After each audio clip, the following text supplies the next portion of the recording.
واهلا بك يا صديقي في فيديو جديد من فيديوهات الابداع اللانهائي والجمدان المطلق.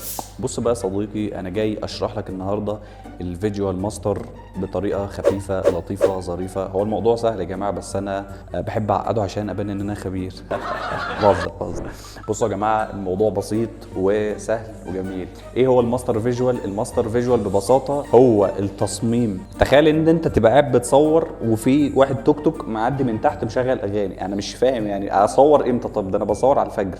ما علينا. الفيجوال ماستر هو الحاجه الرئيسيه اللي انا ببدا امشي على نفس الدايركشن من خلالها. يعني ايه؟ يعني انا دلوقتي مثلا عملت التصميم ده اللي قدامك على الشاشه ده، ببدا بعد كده لو انا جالي بريف عشان اعمل كامبين بنفس الدايركشن، ببدا مثلا ايه، خلاص اخد الكاوتش ده اللي عامل عضلات ده، احطه مثلا في صحراء، ولكن ممكن اشيل العربيه واجيب مثلا زي اطار كده اخليه يقف عليه كانه واقف على منصه. بس كل ده انا ماشي في نفس الدايركشن. والماستر فيجوال ممكن يطلع منه تصميمات تتحط على السوشيال ميديا وكمان يتطبع.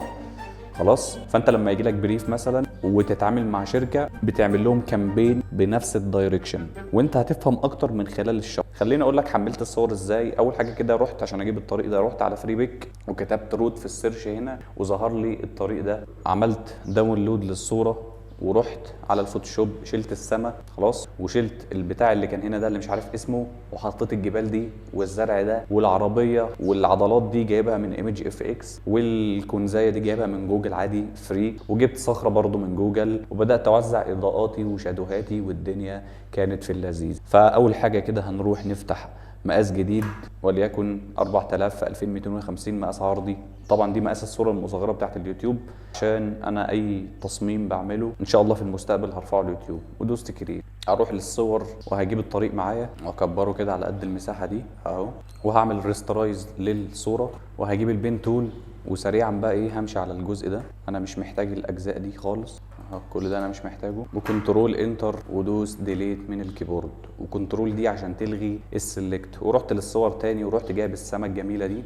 انا جبت السما دي عشان ما فيهاش ازعاج بصري، يعني ما فيهاش سحاب كتير وشكلها حلو. لما تيجي تسحب الساتيوريشن بتاع السيان ده هيبقى شكلها جميل. وخليتها اول لير تحت، ولكن طلعتها لفوق شويه ورحت معرضها كده بحيث ايه مصدر الاضاءه يكون عندي من الناحيه اليمين ديت. طيب خلينا بس نرص العناصر بتاعتنا، بعد كده نبدا نوزع اضاءاتنا وشادوهاتنا. هروح للصور تاني وهجيب البتاع اللي عامل عضلات ده، فكره مجنونه والله. وخليه اول لير فوق اهو، كبره هنا كده. وفي هنا في رجله زي تراب كده، اقول لك هنشيله ازاي. وهنرجع للصور وشديت الصوره دي معايا كده اهي، كبرتها كده وهقصها، وهقول لك ازاي نحافظ على الشادو اللي تحت ده عشان ناخده زي ما هو كده. هتجيب الماجيك تول وهتبدا ايه تدوس على الابيض ده، والابيض اللي ورا ده هتثبت صباعك على شيفت وتدوس عليه كده. في سلكت دخل على ايده هنا، ولكن هقول لك ازاي ان احنا نلغيه. هتدوس على شيفت عشان الابيض اللي ورا الازاز نشيله، وفي ابيض اهو هندوس عليه، وندوس على الابيض اللي هنا ده برضه. جميل جدا.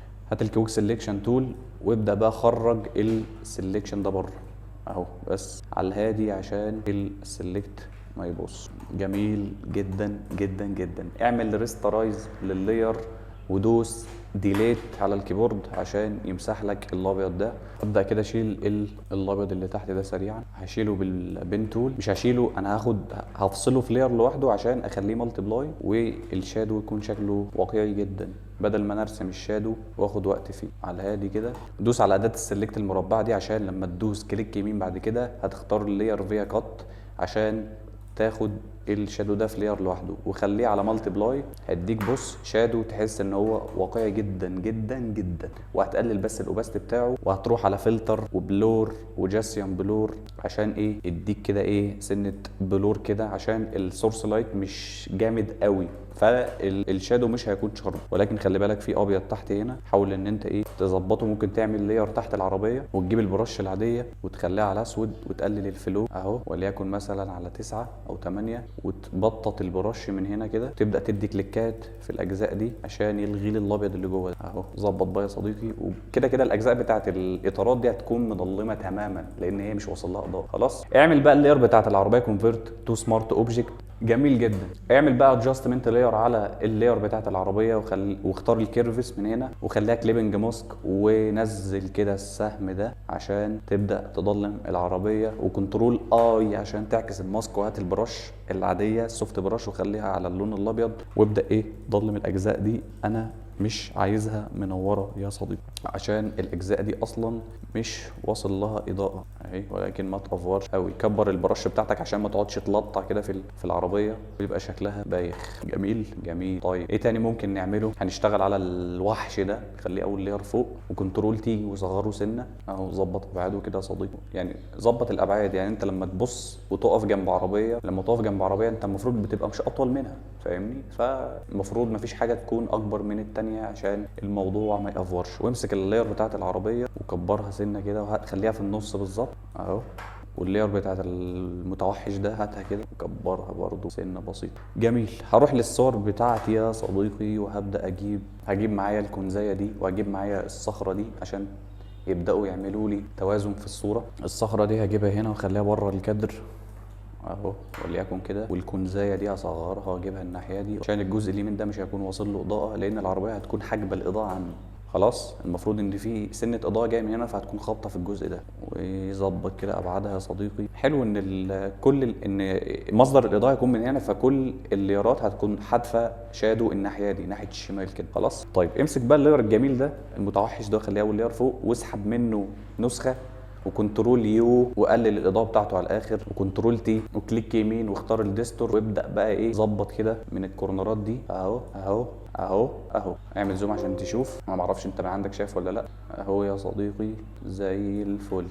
ودوس اوكي وقلل الاوباستي سنه. وممكن تعمل ماسك وتجيب اداه الجريدينت وتخليها على اللون الاسود وتخلي الاوباستي وليكن على 40%، وتبدا ان انت ايه تسحب كده عشان يسحب معاك الشادو بشكل لطيف ظريف خفيف جميل جدا، ولكن ما تخففهوش قوي. طيب هنعمل نيو لاير وهتجيب البرش المكعبره المقلوظه الصغيره دي عشان نعمل الكونتاكت شادو. خلي الفلو 100% وادي كونتاكت شادو كده تحت رجليه يا صديقي اهو اهو اهو، وقلل الاوباستي برضه عشان ما يبقاش كتير وبايخ. طيب هتقف على اللاير بتاعت الشخص وهتعمل ادجستمنت لاير وهتختار الليفلز وهتخليها كليبنج ماسك وتسوده على الاخر كده، وتعمل كنترول اي عشان تعكس الماسك، وهتجيب البرش خليها على اللون الابيض وقلل الفلو وخليها مدوره عادي كده، وابدا ايه ضلم في الاجزاء دي عشان برضو الحاجات دي مش واصل لها اضاءه. من المفترض يعني ان الاطار بيكون لونه اسود فاهم، وده اطار بس عامل فيها واحد عامل عضلات عشان يثبت ان الاطارات قويه يعني وهتسد معاك وكده يعني فاهمني. طيب ممكن نعمل ايه تاني؟ ممكن نديله كلر بالانس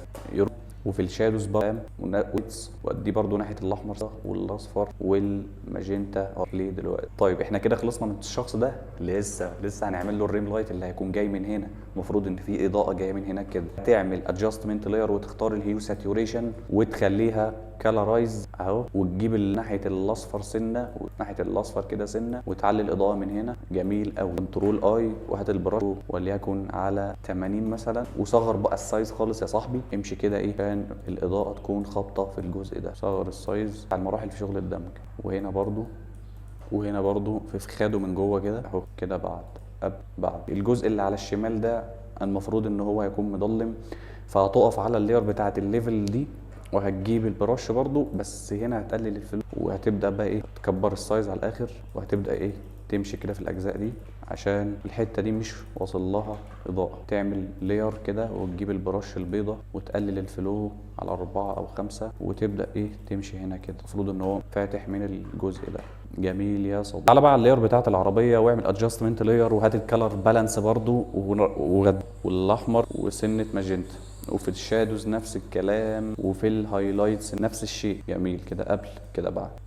طيب هنعمل لها شادو برضو حادف ناحيه الشمال كده، فكنترول تي وثبت صباعك على كنترول او هات الديستورت وشد كده الناحيه دي اهو يا صديقي. وظبط بقى من الكورنرات دي واعمل ماسك وهات اداه الجريدينت برضو نفس السحبه كده الخفيفه اللطيفه دي. طيب الكنزايه دي هعمل فيها ايه؟ هاخد منها كوبي برضو وكنترول يو سودها على الاخر، كنترول تي اسحبها كده برضو اهو، ولكن دي هتحتاج تتظبط بالورب. اعمل زوم كده اهو يا صديقي اهو. ابقى محنك بقى يعني ايه ابدع، انا عايزك تبدع انا عايزك اهو المفروض ان في جزء راح لورا، ولكن هنمسحه عادي ما فيهاش مشكله. واعمل ماسك وهات البرش خليها على اللون الاسود وعلى الفلو، وامسح الجزء اللي ورا ده والظريفه خفيفه. وهتعمل كونتاكت شادو بالبرش السوداء. ممكن تبك اغمق لون من هنا اهو وليكن ده، وتخليه على المالتي بلاي، وتخلي الفلو 100% وتقلوظها كده اهو، وتبدا ان انت تمشي خفيف خفيف خفيف اهو. بص يا سلام، الله عليك اهو يا صديقي. واعمل فوقها نيو لاير وخليها كليبنج ماسك، وبنفس البرشايه اللي في ايدك الحلوه دي كبرها بقى وغمق الاجزاء دي يا صديقي. المفروض ان الاجزاء كلها غامقه اهو، ولكن والبرش ما تلطعش. يا سلام يا سلام. وصغرها وخلي الفلو 100%، وصغرها وادي هنا كليكايه كده وانت مثبت صباع على الشيفت، اطلع فوق كده وادي كمان كليكايه، خليها كده على الاوفرلاي عشان المفروض هي ما تبقاش شديده قوي. هنعمل لها كلر بالانس، هنوديها ناحيه الاصفر والاحمر سنه، والهايلايتس الشادوز برضو هنعمل فيها كده، وديها سنه ماجنتا يا صديقي. الارض دي بقى المنوره قوي دي كده مش عجباني، وهعمل لها ادجستمنت لاير واختار السلكتيف كلر. ليه بقى السلكتيف كلر؟ عشان لما اجي على الوايت من هنا ده اسحب فيه كده، بص الوايت اللي ورا ايه اللي بيحصل فيه؟ انا مش عايزه يبقى ابيض، انا عايزه يبقى رايح ناحيه الاصفر، لان السما اصلا فيها اصفر. تبدا كده تلعب في الحاجات دي لحد ما تتظبط معاك يا صديقي اهو زي الفل. بص كده قبل، وهديها كلر بالانس عشان اخلي التون بتاعها رايح برده للاصفر والاحمر سنه اهو اهو. والهايلايتس برده ممكن اديها سنه اصفر برضو ده خفيفه كده، ولا بلاش ماجنتا، مش لازم ماجنتا خالص، خليها صفر. جميل يا صديقي كده قبل كده بعد. الحجرايه اللي بره دي هتعمل لها ادجستمنت لاير برضو، هتجيب الليفلز وهتغمقها بس مش قوي، وهتعمل فوقيها لاير برضو، وهتجيب البرش العاديه البيضه خالص وتبدا تدي هنا ايه الكاكر، ولكن هنخليها فوق الليفلز عشان النور ده يبان. ليه ممكن تقلل الفل حاجات بسيطه. طيب يا صديقي احنا واصلين لمرحله لذيذه قوي يعني. طيب اهو، واعكس الماسك بكنترول اي، وهجيب البرش العاديه البيضه وهبدا امشي كده في الاجزاء دي اهو.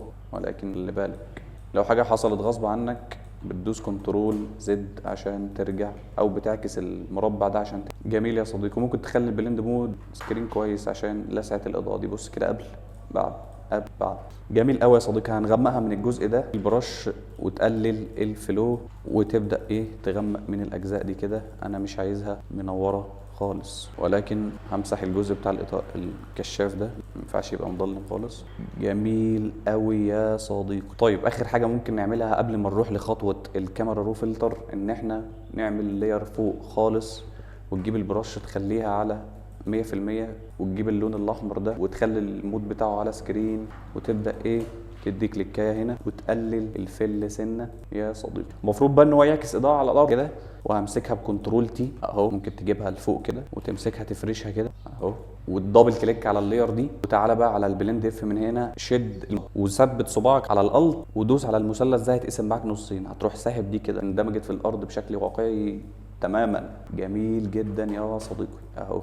واخد منها كوبي كده الناحيه دي، وممكن فوقيهم اعمل نيو لاير واقلل الفلو خالص كده، وابطط اجيب البرش المبططه واقلل الفلو خالص واكبرها على الاخر كده، وادي كليكات كده هنا تعكس لي اضاءه في الارض كده. ممكن تخلي اللون بتاعهم غامق سنه وليكن الكحلي ده، والكلمه اللي فوق تخليها باللون الابيض. مش عاجبني بصراحه اهو، وقلل الاضاءه بتاعته سنه. ممكن ندي فوق خالص كده، ندي اضاءه هنا سورس لايت من هنا، وخلي الفلو 100% وخليها مدوره عادي كده، وتدي هنا كده كليك وتخلي المود على سكرين.